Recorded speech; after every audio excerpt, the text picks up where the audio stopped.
All right, I'm going to start this with a question. I'm curious, how many viewers out there that have an Esprit have been thinking about at one time or another pulling the engine and the transmission out of the car, but you never really got around to it? You're like, I'll do it next month. I'll do it the month after that. Or, I'm waiting for a sunny day and the sunny day never comes. What's really keeping you from doing the job? I think it's, for some of you, maybe it's the unknown.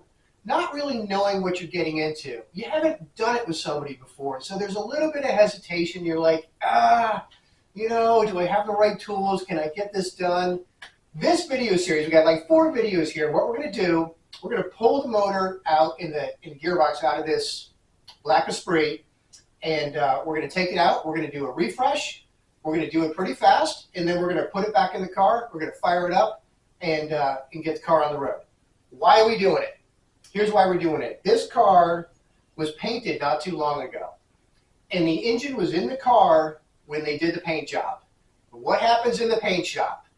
Dust everywhere, right? And that's bad, but it wasn't too bad. What really got this car was the wet sanding. That little white paste that develops from the wet sanding. It just drips down. It gets everywhere. So it was all over the engine. It's inside the engine compartment. And you try to clean it with the engine in, and you just really can't do a good job. So the right thing to do to make the inside of this car, the engine bay, look as good as the outside is to pull the motor and do a quick refresh. So that's what we're doing on this little series here. And the first video is going to be disconnecting everything on the motor to get it ready to come right out. So I'm going to show you step by step how I do it. You can do it a different way, but just my opinion, I've done it a few times. I've come up with a method that isn't stressful. It's pretty easy. You're not fighting yourself, and you go in a logical order, and you disconnect everything, and you get it out.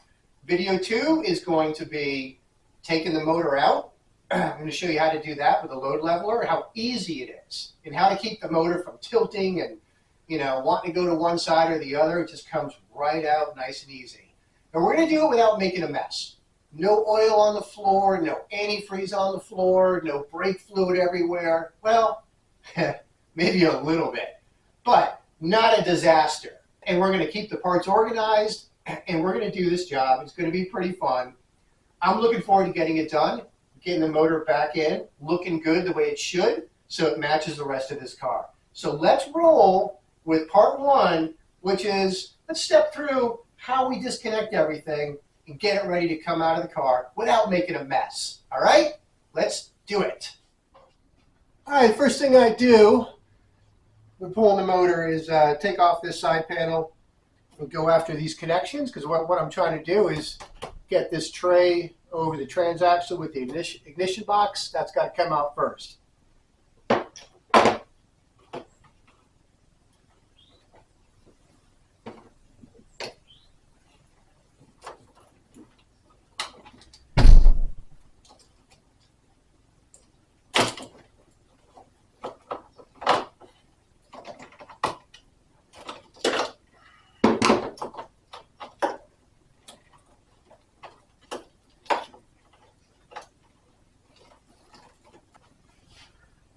With these out of the way and this unscrewed, I can start to lift it off, move it a little bit, and there's some other connections right under here that I'm going to grab as well.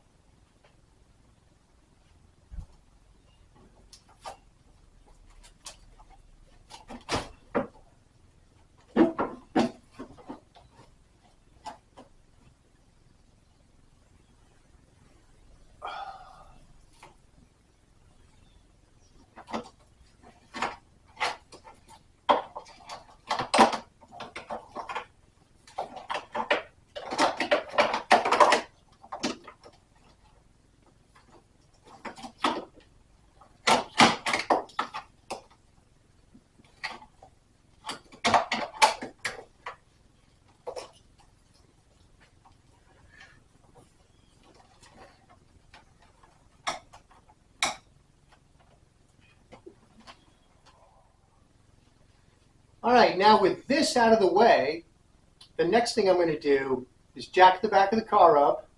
I'm going to take the wheels off. I'm going to pull the two axles. I'm going to take the rotors off and the calipers off. And then I'm going to put the wheels back on the car and put it back down on the ground. While I'm here, I'm just going to go ahead and remove this cross member on the frame.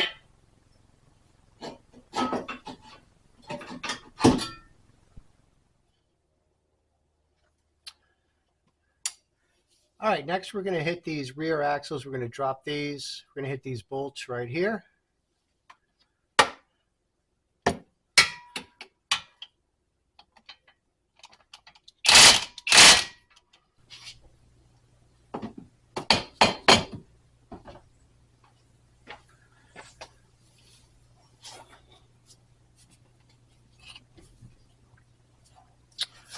All right.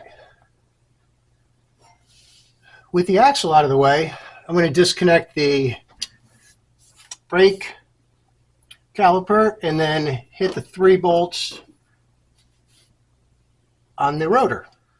Okay, since I'm going to do some work on the calipers, I've also disconnected the fluid line from that, so they're just kind of hanging there right now, but I'm going to hit these bolts to get the rotors off the back of the transaxle. Those are 3/4 inch nuts.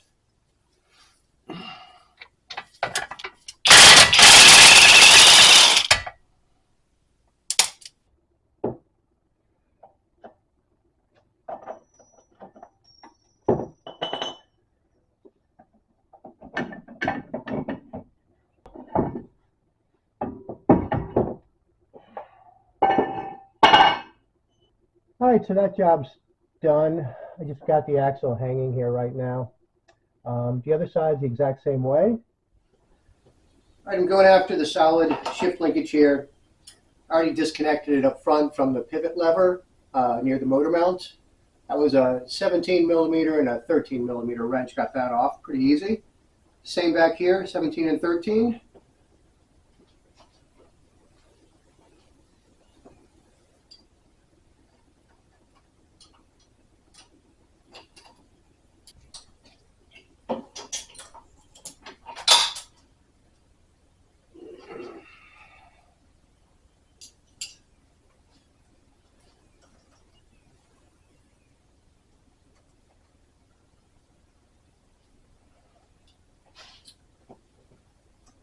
Now I'm going to go after this second linkage right here.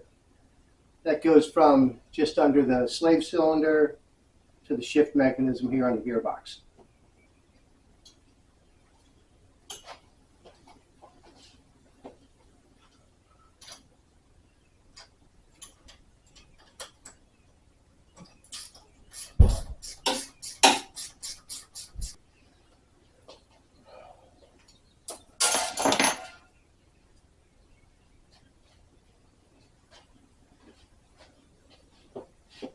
All right, I got this end off.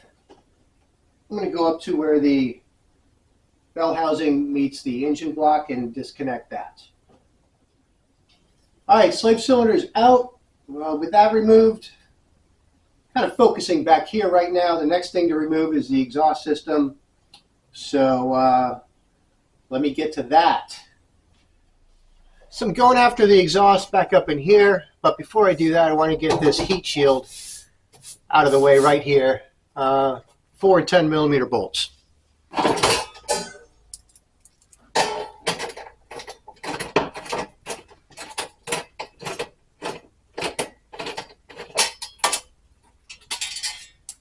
Here we go. We got the heat shield out. Now let's get that exhaust.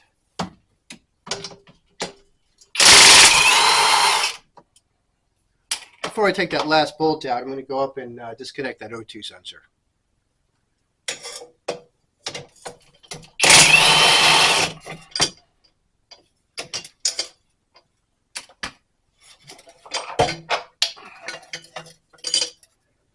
All right, going after the muffler.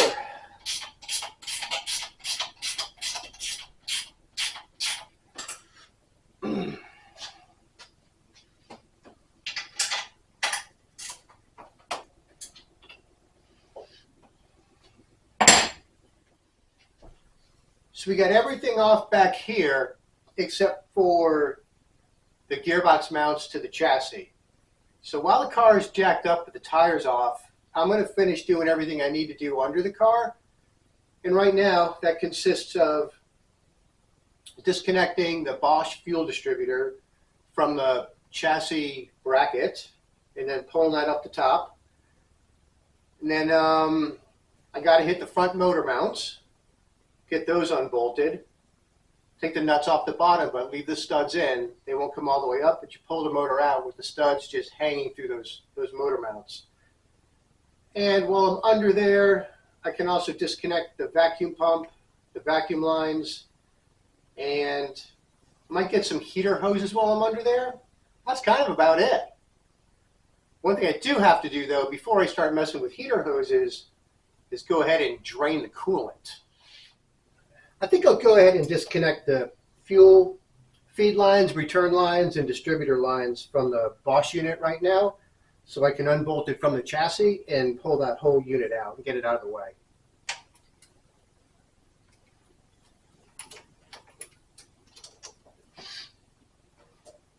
All right, the lines are all free. I'm going to go down and there's 3 bolts that hold this unit, the Bosch unit, to the chassis. They're kind of a pain to get. I like to go under the car. I've got a really long 13mm ratchet wrench and use that to get them out. So I'm going to pop under the car and pop off those 3 bolts, and then we'll pull this whole fuel distributor unit out of the car. All right, I got the 3 bolts holding it to the chassis. I've got a couple of vacuum lines I want to disconnect, and then it'll come out.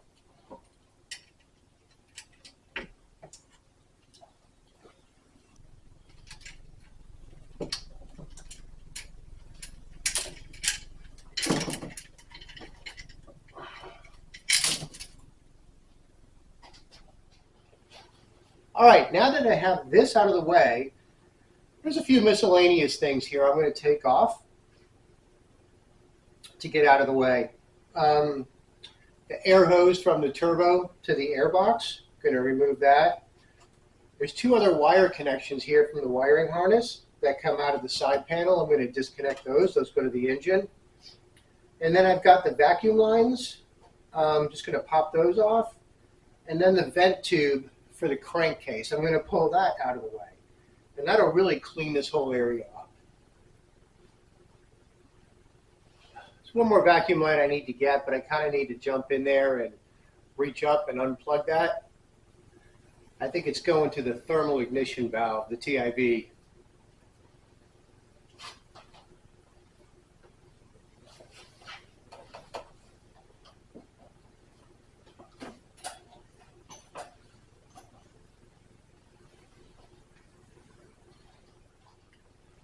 All right, so most of that's out. I still have the speedometer cable to get out. That's not a big deal.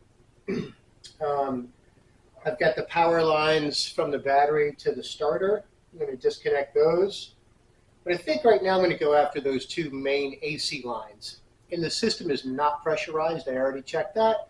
So I can just go ahead and take those off.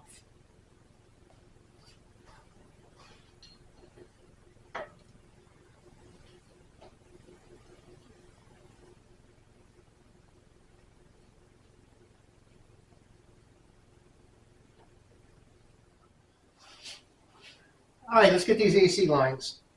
All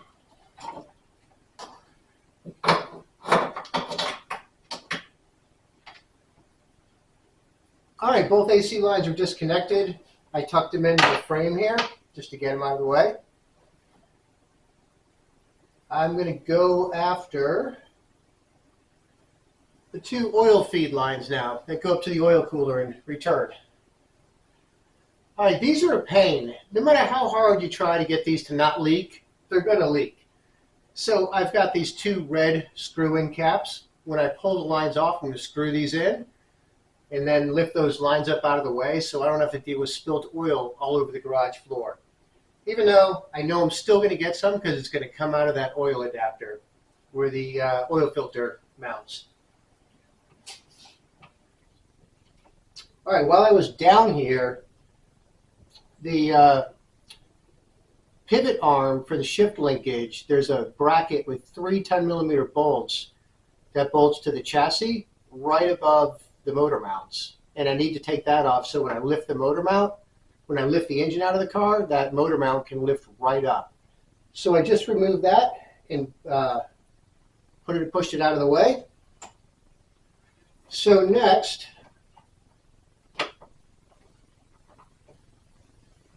I need to go ahead and get the 2 power lines to the starter and disconnect the heater hose that goes to the head.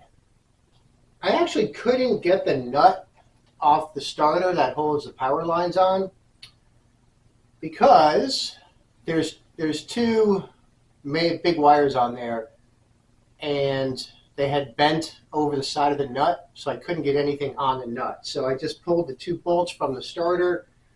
Now I'm going to wiggle it out and see if I can get the lines off that way. All right, with the starter out of the way, it's time to get this heater hose off the car. We're getting pretty close, not much left to do. Sure would be nice if all these hose clamps had the same size nut on them or head on them so I could use the same size socket, but they appear to all be different. They're either 6 millimeter, 7 millimeter, or a couple were 5 millimeter. You can believe that, that's really small. All right, we'll get this out of the way.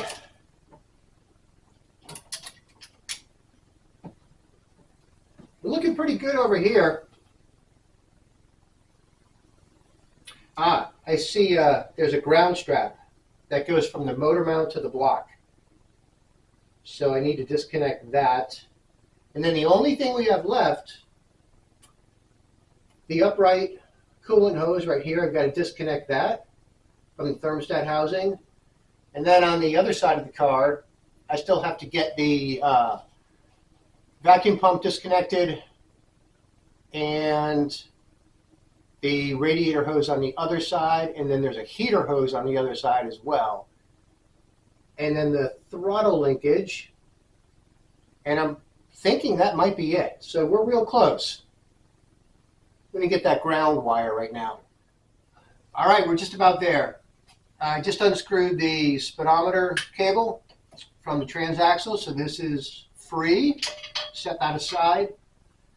I removed the pipe running from the turbo to the plenum so I could get down here and undo the linkage to the throttle. So I'm going to do that next, and then pull it out the bracket here. And then the only things left are the coolant hoses on the front of the engine.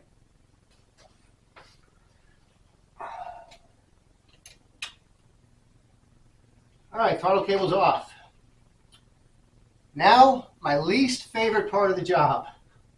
Well, not yet. I'm going to disconnect the upright from the thermostat housing. And then my least favorite part of the job is getting down in here, getting those last 2 coolant hoses off. They can be kind of a bear. But let's get the easy one first.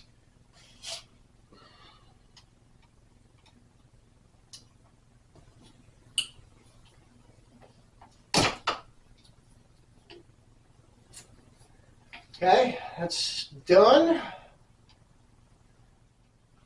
While I'm here, there's an air line that runs into the back of the manifold. I'm going to pop that off. All right, we're down to the last few items. I just need to disconnect the coolant hoses from the front of the motor. And to do that, first thing I'm going to do is take off the thermostat housing, because that kind of gets in the way when you lift the motor out, and it'll make it easier for me to reach down there and undo the hose clamps that hold on the coolant hoses. All right, I got the thermostat housing out of the way. Now I'm going to go after that heater hose.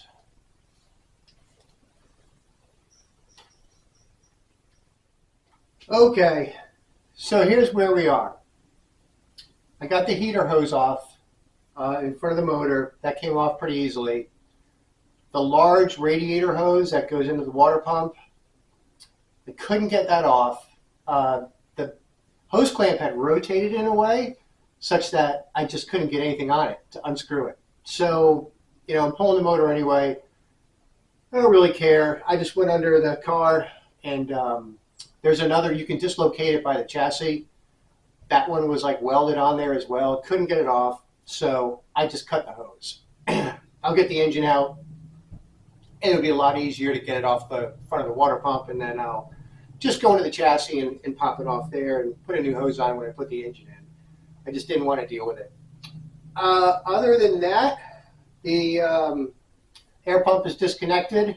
It's just one vacuum line that goes to the air pump, and I think we're done. Well, everything on the engine's done, ready to come out. Motor mounts are done. The only thing I have left to do are the 2 motor mounts on the transaxle. Those are really easy. I just pop a wrench underneath where the lower control arms connect, and I hit it on the top with a gun and just pop those right off. So this motor and transaxle are ready to come out of the car. So I think I'm going to take it off the jack stands. I'm going to put it back down on the floor, on the wheels, and clean up, put all the tools away, organize the parts I took off, and then we will get the engine hoist out, bring it over, and we're going to pull this lump out of here. All right? So there you go. Steps on how to take the engine out. Pretty straightforward. All right, so there you go. Getting the motor ready to pull, not too bad, right? Only, I don't know, a couple hours. I was going really slow when I did it. But it's straightforward, and you probably don't have to take as much off the car as you think you do to get the engine out. That's the end of part 1. There it is, right? Ready to come out. Everything's all disconnected. Looking good. So next video, we're going to pull that sucker out of there. And then we're going to do the refresh. It's going to be a great video series because it'll show you guys it's not as much work as you think it is to pull the motor, to go through it, to refresh it. So nothing to be afraid of here. It's just a matter of rolling up your sleeves and getting in there with the confidence to get it done. All right, so that's the end of part 1. We'll see you in part 2.